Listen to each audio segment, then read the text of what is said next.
ನ್ಯೂಸ್ಗೆ ಸ್ವಾಗತ. ಕುಡಚಿ ಪಟ್ಟಣಕ್ಕೆ ಬಿಜೆಡ್ ಜಮೀರ್ ಅಹಮದ್ ಖಾನ್ ಭೇಟಿ. ಬೆಳಗಾವಿ ಜಿಲ್ಲೆಯ ರಾಯಭಾಗ ತಾಲೂಕಿನ ಕುಡಚಿ ಪಟ್ಟಣ ಸನ್ 2005 ಮತ್ತು 6ರಲ್ಲಿ ಕೃಷ್ಣಾ ನದಿ ಪ್ರವಾಹದಲ್ಲಿ ಸಿಲುಕಿ ತಮ್ಮ ಮನೆಗಳನ್ನು ಕಳೆದುಕೊಂಡ ಸಂತ್ರಸ್ತರಿಗೆ ಭೇಟಿ ನೀಡಿ ಸಚಿವ ಜಮೀರ್ ಅಹಮದ್ ಸಂತ್ರಸ್ತರಿಗೆ ಭೇಟಿ ನೀಡಿ ಇದೇ ಮಾರ್ಚ್ ಒಳಗಾಗಿ ನಿಮ್ಮೆಲ್ಲರಿಗೂ 5 ಲಕ್ಷ ರೂಪಾಯಿ ಮನೆಗಳನ್ನು ನಿರ್ಮಿಸಿಕೊಡುವುದಾಗಿ ಭರವಸೆ ಕೊಟ್ಟು ಅವುಗಳ ಉದ್ಘಾಟನೆಗೆ ನಾನು ಮತ್ತು ಉಸ್ತುವಾರಿ ಸಚಿವ ಸತೀಶ್ ಜಾರಕಿಹೊಳಿ ಸ್ಥಳೀಯ ಶಾಸಕ ಮಹೇಂದ್ರ ತಮ್ಮಣ್ಣವರ ಜೊತೆಗೂಡಿ ಬರ್ತೀವಿ ಅಂತ ಹೇಳಿದ್ದಾರೆ. ಮತ್ತು ಸ್ಥಳೀಯ ಶಾಸಕರ ಮನವಿಯಂತೆ ಕುಡಚಿ ಪಟ್ಟಣದಲ್ಲಿ ಇರುವಂತಹ ಮಸೀದಿಗಳ ಉನ್ನತೀಕರಣಕ್ಕೆ 1 ಕೋಟಿ ರೂಪಾಯಿಗಳ ಮಂಜೂರಾತಿಯಾದ ಹಣದ ಪತ್ರವನ್ನು ಕೂಡ ಕೊಟ್ಟರು. ಮತ್ತು ಸತೀಶ್ ಜಾರಕಿಹೊಳಿ ಅವರ ಯಮಕನ ಮರಳಿ ಕ್ಷೇತ್ರಕ್ಕೆ ಮಸೀದಿಗಳ ಉನ್ನತೀಕರಣಕ್ಕೆ 2 ಕೋಟಿ ಮತ್ತು 10 ಲಕ್ಷ ರೂಪಾಯಿ ಹಣದ ಪತ್ರವನ್ನು ನೀಡಿ ಮುಂದಿನ ದಿನಮಾನದಲ್ಲಿ ಕುಡಚಿ ಪಟ್ಟಣಕ್ಕೆ ಭೇಟಿ ನೀಡಿ ಸಂಪೂರ್ಣ 1 ದಿನ ಇಲ್ಲೇ ಇದ್ದು ನಿಮ್ಮ ಸಮಸ್ಯೆಗಳನ್ನ ಆಲಿಸ್ತೀನಿ ಅಂತ ಮಾತನಾಡಿದ್ರು. ಭಾಳ ದಿನ ಹಿಂದೆನೂ ಆ ಶಂಕರ್ನ DSS ಅವರು ಶಂಕರ್ ಅವರು ಪಾಪ ಜನನ ಕರ್ಕೊಂಡು ಬಂದಿದ್ದು ಬೆಂಗಳೂರಲ್ಲಿ ಭೇಟಿ ಮಾಡಿದರು.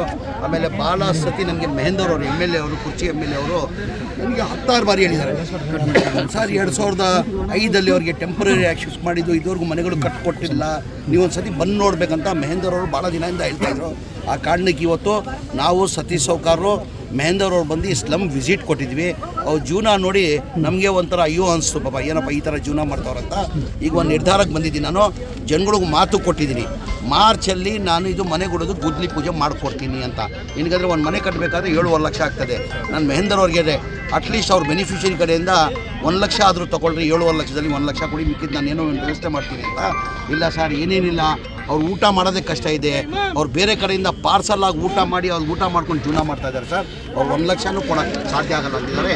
ನಾನು ಏನೋ ಬೇರೆ ಥರ ಮಾಡಿಬಿಟ್ಟು ನಾನು ವ್ಯವಸ್ಥೆನ ಮಾಡಿಬಿಟ್ಟು ಮಾರ್ಚ್ ಅಲ್ಲಿ ನಾನು ಏನಾರ ಮಾಡಿ ಇಲ್ಲಿ ಗುದ್ಲಿ ಪೂಜೆ ಮಾಡಿ ಮನೆಗಳಿಗೆ ಕೆಲಸ ಶುರು ಮಾಡ್ದಂಗೆ ನಾನು ಮಾತನ್ನು ಕೊಟ್ಟು 480 ಮನೆಗಳಿವೆ. 480 ಮನೆಗಳು ಕಟ್ಟೋದು ವ್ಯವಸ್ಥೆ ನಮ್ಮ ಆ್ಯಕ್ಚುಲಿ 2005 ಟೆಂಪ್ರರಿ ಅಂತ ಶಿಫ್ಟ್ ಮಾಡಿದವ್ರಿಗೆ, ಟೆಂಪ್ರರಿ ಶಿಫ್ಟ್ ಮಾಡಿ ಮನೆಗಳು ಕಟ್ಕೊಡ್ತೀವಿ ಅಂತ ಹೇಳಿದರು.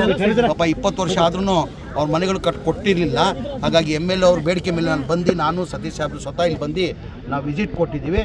ನಾನು ವಸತಿ ಸಚಿವನಾಗಿ ಮಾತನ್ನು ಕೊಡ್ತೀನಿ. ಆ ಥರ ಸಿದ್ದರಾಮಗೌಡ ಪಾಟೀಲ್ AG ನ್ಯೂಸ್ ರಾಯಭಾಗ. ಕನ್ನಡಿಗರ ಮೆಚ್ಚಿನ ನಿಮ್ಮ AG 24/7 ನ್ಯೂಸ್ ಕನ್ನಡ ವಾಹಿನಿ ಇದೀಗ ಟಿವಿಯಲ್ಲಿ ಲಭ್ಯ. ವೇಳೆ ನೋಟಿಸ್ ಕೊಟ್ಟಿದ್ರೆ ವಾಪಸ್ ತಗೋತೀವಿ.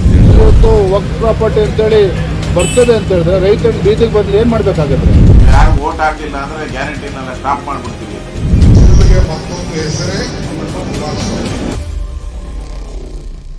ಕರ್ನಾಟಕ ಮತ್ತು ದೇಶ ವಿದೇಶ 360 ಡಿಗ್ರಿ ಸುದ್ದಿ ಹಾಗೂ ಉತ್ತರ ಕರ್ನಾಟಕ, ಬೆಳಗಾವಿ, ಬಾಗಲಕೋಟೆ, ಧಾರವಾಡ, ಹಾವೇರಿ, ಗದಗ, ಬಿಜಾಪುರ ಜಿಲ್ಲೆಯ ಕ್ಷಣ ಕ್ಷಣದ ವಿವರವನ್ನ ಪಡೆಯುವುದಕ್ಕೆ AG 24/7 ನ್ಯೂಸ್ ಕನ್ನಡ ವಾಹಿನಿಯನ್ನ ಲೈಕ್ ಮಾಡಿ, ವಿಡಿಯೋಗಳನ್ನ ಶೇರ್ ಮಾಡಿ, ಕಮೆಂಟ್ ಮಾಡುವ ಮೂಲಕ ನಮ್ಮ ವಾಹಿನಿಗೆ ಸಹಕಾರ ನೀಡಿ ಮತ್ತು ಚಾನೆಲ್ ಅನ್ನ ಸಬ್ಸ್ಕ್ರೈಬ್ ಮಾಡಿ.